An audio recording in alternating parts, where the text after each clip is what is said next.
भगवान शंकर को कैसे रिझाना है, भगवान शिव को कैसे मनाना है, किस तरह से आप भगवान देवादिदेव महादेव को अपना बना सकते हो, किस तरह से आप भगवान शंकर को रिझा सकते हो। पूरे वर्ष में केवल एक श्रावण का महीना एक ऐसा होता है जिसमें मनुष्य हो, नाग हो, किन्नर हो, गंधर्व हो, सुर हो, असुर हो,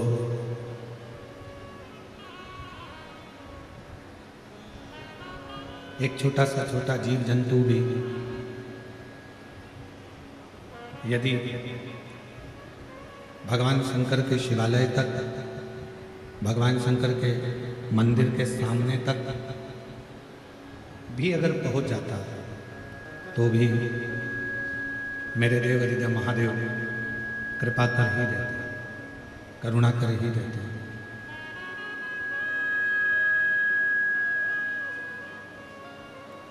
कितना सुंदर कहा कि समुद्र के तट पर बैठे हुए एक पक्षी, मिठास करो मिठास, समुद्र के तट पर बैठे हुए एक पक्षी ने सत्संग किया।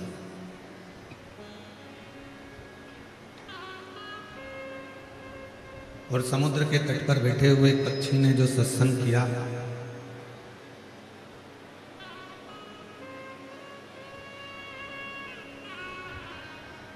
समुद्र के तट पर बैठे हुए पक्षी ने जो सत्संग किया,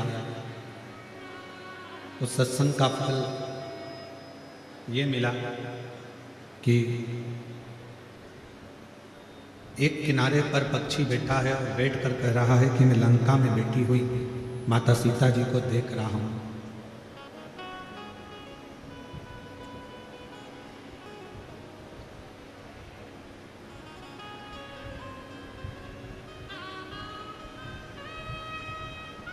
केवल एक पक्षी आवाज से नहीं, गला पकड़ रहा है, बिसिल जैसा हो रहा है, चोंगे जैसा, को मिठाई तो करो उसको, और पीछे की आवाजें खोलो पूरे बंडालों की। समुद्र के तट पर बैठा हुआ एक पक्षी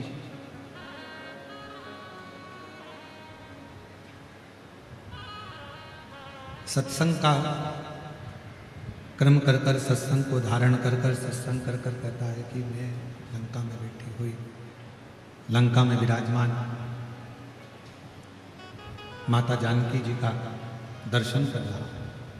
अब जरा विचार करिएगा, सोचिएगा, स्मरण करिएगा, जरा विचार करिएगा कि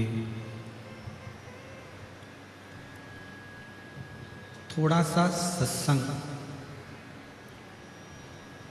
एक पक्षी को मिल जाता है,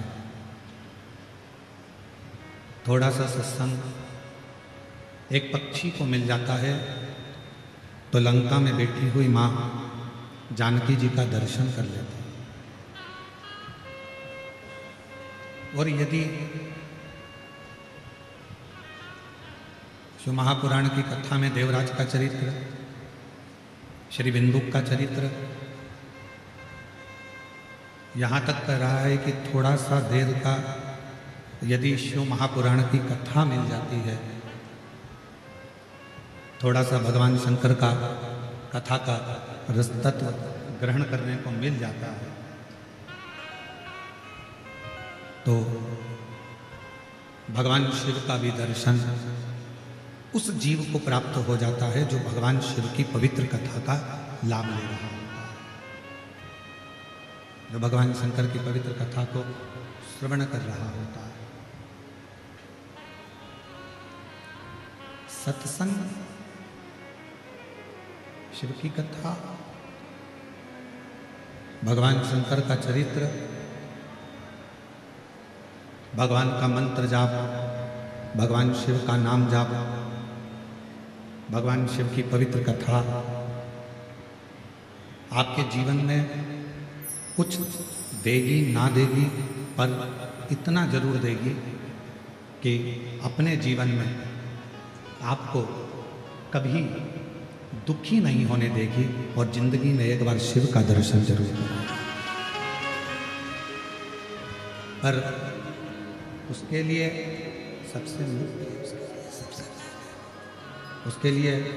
सबसे मुख्य आपका विश्वास, आपका भरोसा, आपकी दृढ़ता, वो मूल है।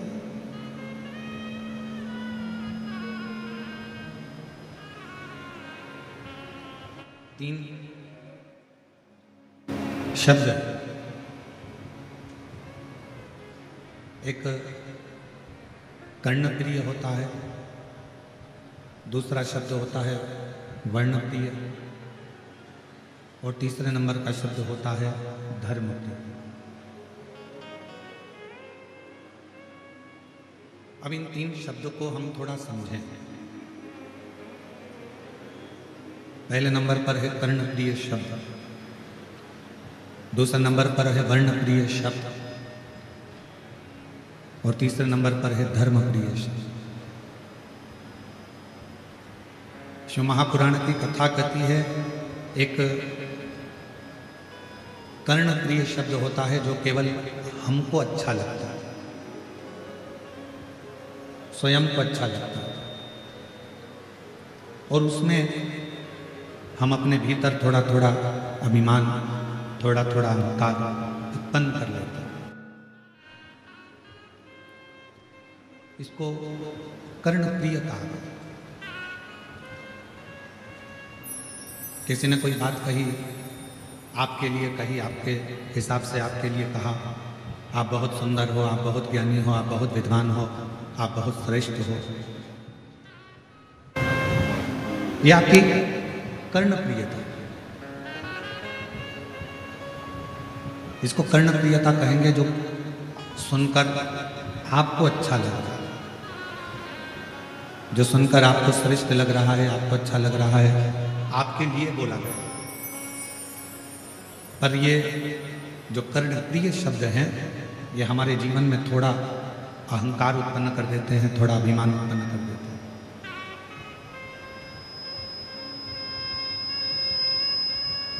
और वो अभिमान फिर हमारे जीवन में हमको दुख लाकर खड़ा कर देता है, तकलीफ लाकर खड़ा कर देता है। जैसे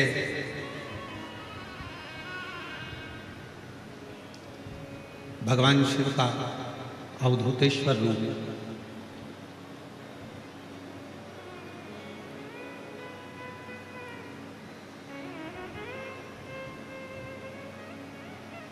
कर्णप्रिय शब्द हमारे भीतर कुछ कुछ अहंकार की अनुभूति करा देता है, हमारे भीतर अभिमान को प्रकट कर देता है, हमारे भीतर अभिमत्ता को प्रस्तुत कर देता है। शिव महापुराण की कथा कहती है, यदि आप लोगों ने भगवान के रूपों का वर्णन श्रवण करा हो तो उसमें अवधूतेश्वर महादेव का वर्णन आता है। अवधूतेश्वर, और सावन का महीना चल रहा है। कहते हैं कि श्रावण के महीने में भगवान शंकर के अवधूत रूप का यदि स्मरण किया जाए, श्रवण किया जाए, तो 12 ज्योतिर्लिंग के दर्शन का पुण्य फल उसी कथा में प्राप्त हो जाता है, मात्र अवधूतेश्वर भगवान की कथा के रसतत्व को श्रवण करने का। भगवान अवधूतेश्वर की कथा को सुन लेना।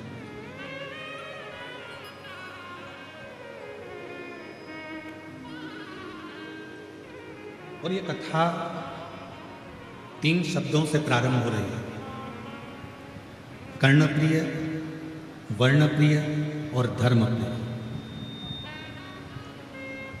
इन तीनों शब्दों में पहले नंबर का जो शब्द है कर्णप्रिय, जो हमें थोड़ा सा भी, अगर हम बड़ा ही सुन लेते हैं, अपने लिए अच्छा सुन लेते हैं, तो हमारे भीतर थोड़ा सा अभिमान आ जाता है। इसको कर्णप्रियता कहते हैं।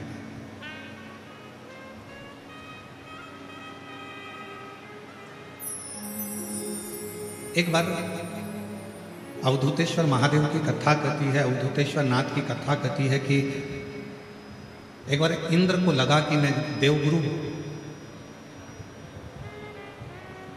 बृहस्पति महाराज के पास में जाता हूं।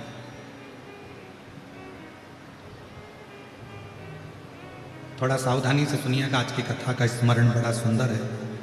अवधूतेश्वर महादेव की कथा है। मैं बृहस्पति महाराज के पास जाता हूं और उनसे मुझे थोड़ा सा बात करना है, थोड़ा स्मरण करना है, थोड़ी चर्चा करना है। तो मैं वहां जाकर कुछ चर्चा करता चले अपनी मस्ती में अपने आनंद में, अपने आनंद के साथ अपनी अलमस्ती में इंद्रदेव ऐरावत पर बैठकर हाइस हाइस आ रही है, हाइस, उसको थोड़ा ठीक करिए।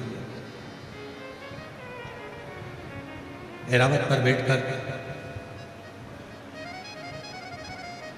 इंद्रदेव बृहस्पति महाराज के घर पहुंचे, उनके कुटिया में।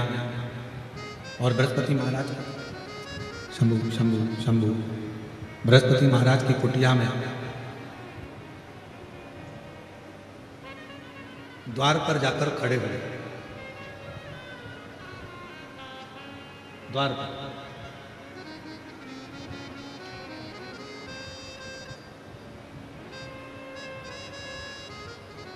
हमारे बीच में शबरी नारायण वाले महाराज जी पधारे हैं। एक बार जोरदार ताली बजाकर स्वागत वंदन। प्रत्येक कथा में आपका आगमन होता है। भगवान देवाधिदेव महादेव की प्रत्येक कथा आप अवश्य श्रवण करने के लिए आते हैं।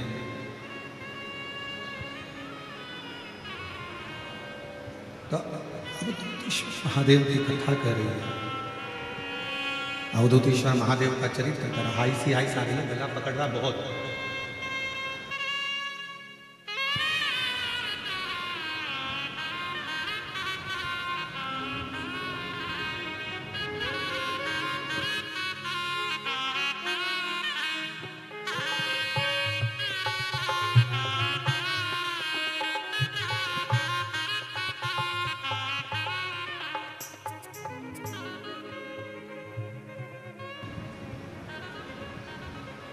अवधूतेश्वर महादेव की कथा कर रहे हैं, भगवान शिव का चरित्र कर रहा है। इंद्रदेव बृहस्पति बाबा के द्वार पर पहुंचे और बृहस्पति बाबा के द्वार पर पहुंचकर उन्होंने आवाज लगाया, गुरुदेव हैं, गुरुदेव हैं। जब बार बार आवाज लगाया गया, बृहस्पति महाराज की धर्मपत्नी शुभा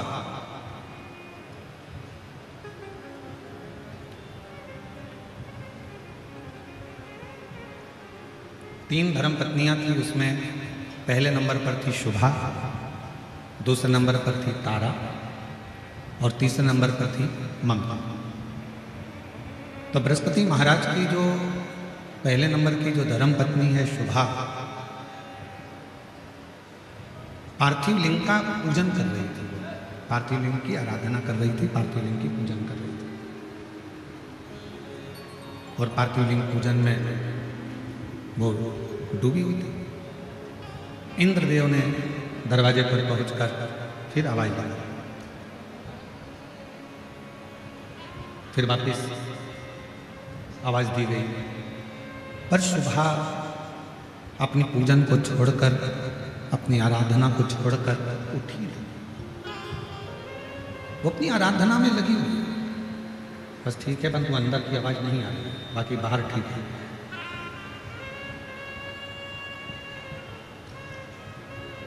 शुभा अपनी पूजन छोड़कर उठी नहीं। इंद्रदेव ने फिर आवाज दी, और इंद्रदेव ने वापस आवाज लगाई, पर शुभा के कानों में ऐसा नहीं कि शब्द नहीं जा रहा था। बृहस्पति बाबा की धर्मपत्नी के कानों में शब्द जा रहा था,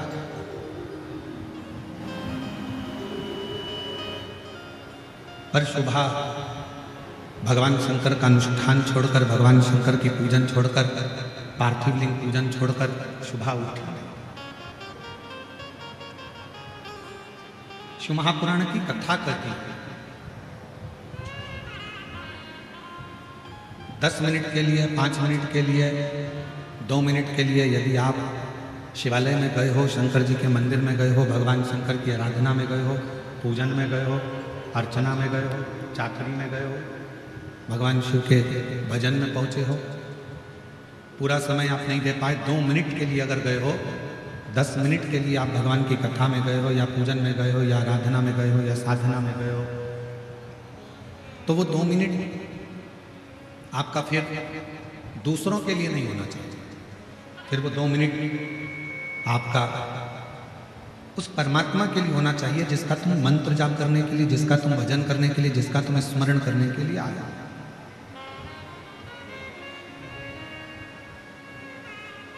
और मैंने तेरे ही भरोसे बाबा, तेरे ही भरोसे हवा बीच उड़ती जावांगी बाबा, डोर तो चढ़ना में घटी जावांगी, भोले मैं तेरी पतंग, शंभू मैं तेरी पतंग, हवा बीच उड़ती जावांगी बाबा, डोर तो छड़ीना में कटी जावांगी। जितनी देर आप भगवान शिव की आराधना में लगा रहे हैं, जितनी देर आप भगवान शंकर को दे रहे हैं, 2 मिनट भी अगर आप भगवान शिव को दे रहे हैं, 5 मिनट भी आप यदि भगवान शंकर को दे रहे हैं, तो उस 5 मिनट पूरा शिव का, पूरा शिव।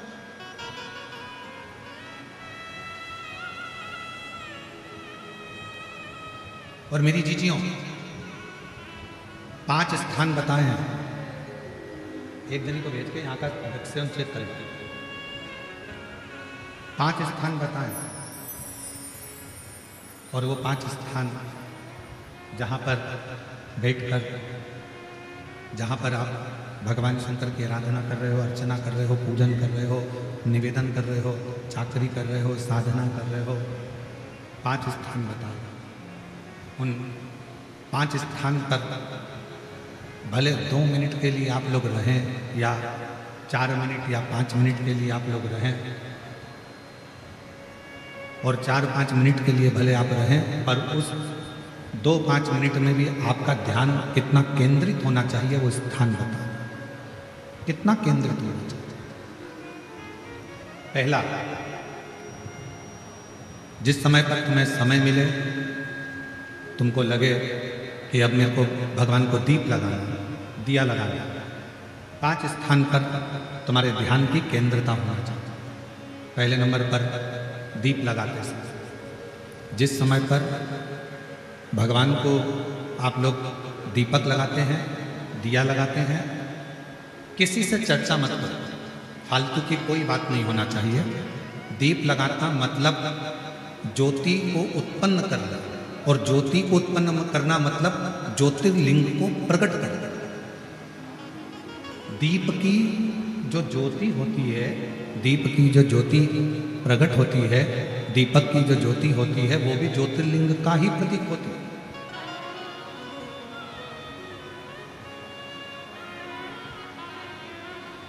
दीपक की जो ज्योति है वो ज्योतिर्लिंग का ही प्रतीक है, ज्योतिर्लिंग का प्रतीक। इसलिए दीपक लगाते समय व्यर्थ की किसी से बात ना करी जाए। दीपक लगाते समय किसी से व्यर्थ की बात ना करते हुए, जिस दीपक को आप प्रज्वलित कर रहे हो, जिस दीपक को आप लगा रहे हो, आपका ध्यान उस शिव की ज्योति में केंद्रित होना चाहिए।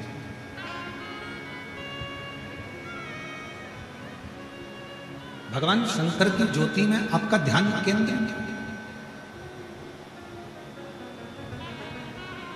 और शिव की ज्योति में जब आपका ध्यान केंद्रित होगा, भगवान शंकर की ज्योति में जब आपका ध्यान केंद्रित होगा, तब आप स्वयं भगवान शिव का साक्षीकरण 2 क्षण में कर लो। तो दीप जलाते समय चाहे मंदिर में दीपक लगाओ, चाहे घर के अंदर मंदिर में दीपक लगाओ, चाहे बेलपत्र के वृक्ष के नीचे दीपक लगाओ, चाहे आंवले के वृक्ष के नीचे दीपक लगाओ, चाहे आप घर के दरवाजे पर दीपक लगाओ। दीपक लगाते समय तुम्हारा ध्यान केंद्रित दीप में जो ज्योति है, ज्योति में जो शिवलिंग है, ज्योतिर्लिंग है, उस ज्योति का दर्शन करते समय अपने ध्यान को केंद्रित करो। दूसरा, भगवान शंकर को, सूर्य नारायण भगवान को, तुलसा महारानी को, बेलपत्र को, आंवले के वृक्ष को, पीपल के वृक्ष को, बट वृक्ष को, शमी वृक्ष को जब आप जल चढ़ाएं, तो जल चढ़ाते समय भी व्यर्थ की बातें ना करते हुए, जल चढ़ाते समय जल की जो धार है, उस धार पर अपना ध्यान केंद्रित होना चाहिए।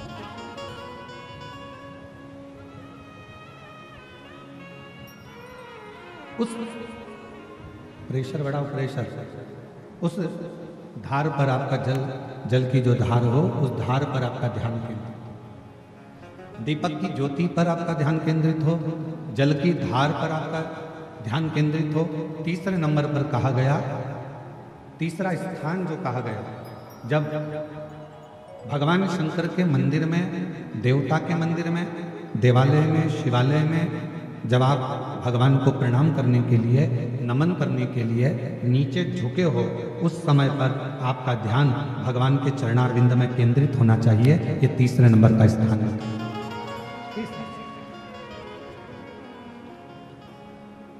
ज्योति, थोड़ा प्रेशर खोलिए, ज्योति, जलधार, चरणारविंद को नमन करना, तीसरा। और चौथा स्थान बताया, नंदी के पास जब आप बैठो, हमने पहले भी कथा में कहा, जब कोई बहुत ज़्यादा, बहुत बड़ा कोई तकलीफ, कोई कष्ट, कोई दुख, कोई परेशानी आपकी ज़िंदगी में यदि आ गई हो, तो नंदी के पास शंकर जी को जल चढ़ाने के बाद 2 मिनट, 2 क्षण, 1 मिनट, 5 मिनट, जितना मिल जाए, आधा मिनट, 1 सेकंड नंदी के पास बैठना चाहिए। नंदी के, और कौन सा स्थान बताया, तो कहा नंदी का जो पांव, आगे का एक चरण नंदी का उठा हुआ रहता है। दर्शन करें आप लोगों ने, किस किस ने करे, जरा हाथ उठाओ, करें सब लोगों ने। नंदी का आगे का एक पांव उठा हुआ होता है। तो नंदी, जब तुम कोई विषम परिस्थिति में हो, बहुत टेंशन में हो, बहुत तकलीफ में हो, बहुत कष्ट में हो, और बहुत ज़्यादा कोई डिप्रेशन में हो, कोई चिंता में हो, कोई बात अगर तकलीफ की है, तो नंदी का जो पाँव उठा हुआ रहता है, उस पाँव के पास में थोड़ी देर, नंदी के साइड में थोड़ी देर, 1 सेकंड, आधा सेकंड, आधा मिनट, 1 मिनट, 2 मिनट, 5 मिनट, जितना आप बैठो, और थोड़ी देर बैठकर बाबा की ओर ध्यान को केंद्रित करो और अपने मन की बात कह दो। वो चौथा स्थान बताया, मन को केंद्रित करने।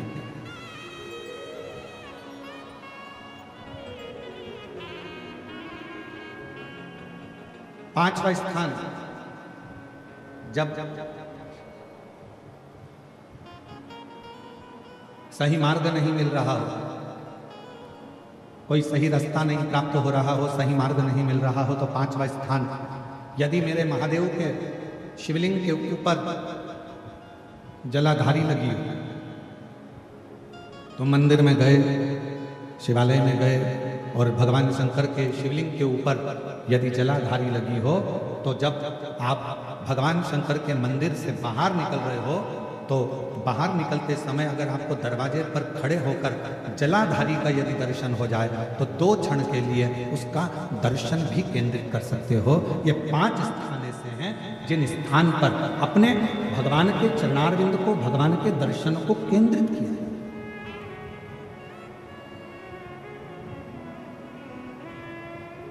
5 स्थान। सभी लोग बोलेंगे साथ में। पहला, जम के बोलो जरा, जम के बोलो, आवाज नहीं आ रही है।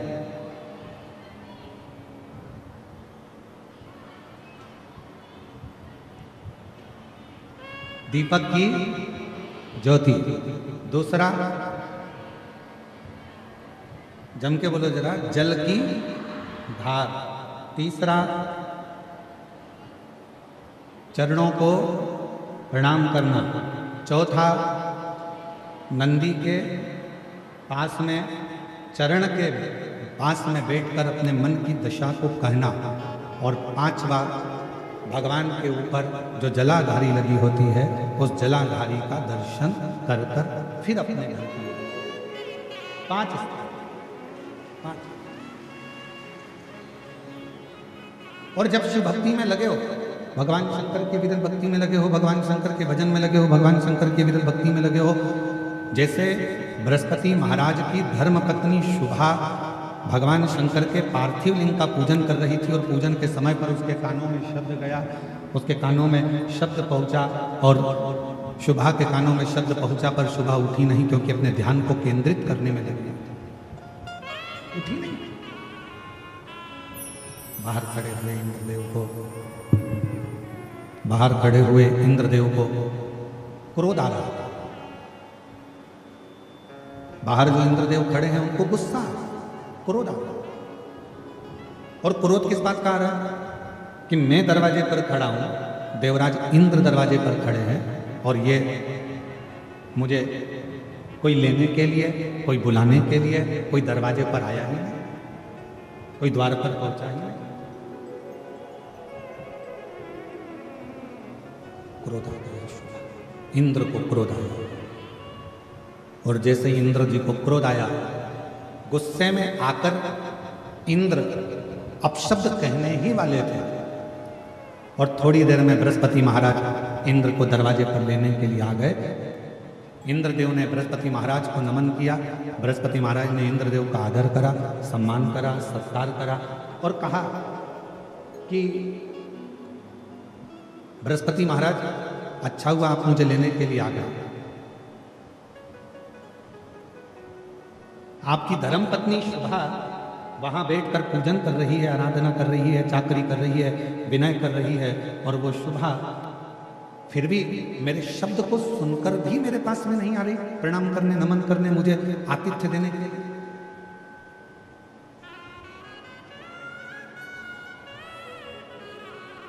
गुस्से में लाल हो गए इंद्रदेव और गुस्से में लाल होकर इंद्रदेव ने कहा, मैं इस शुभा पर मैं वज्र का प्रहार कर दे रहा। वो तो आप आ गए इसलिए मैं रुक गई। ये जानती नहीं है कि मैं कौन हूं। मैं देवराज इंद्र हूं, ये मुझे पहचानती नहीं, ये मुझे जानती नहीं क्या? बृहस्पति महाराज ने कहा कि आप क्रोध मत करिए, आप शांत रहिए। हो गई शुभा भगवान शिव की आराधना में लगी थी, साधना में लगी थी, भजन में लगी थी, कीर्तन में लगी थी, स्मरण नहीं कर नहीं देखता।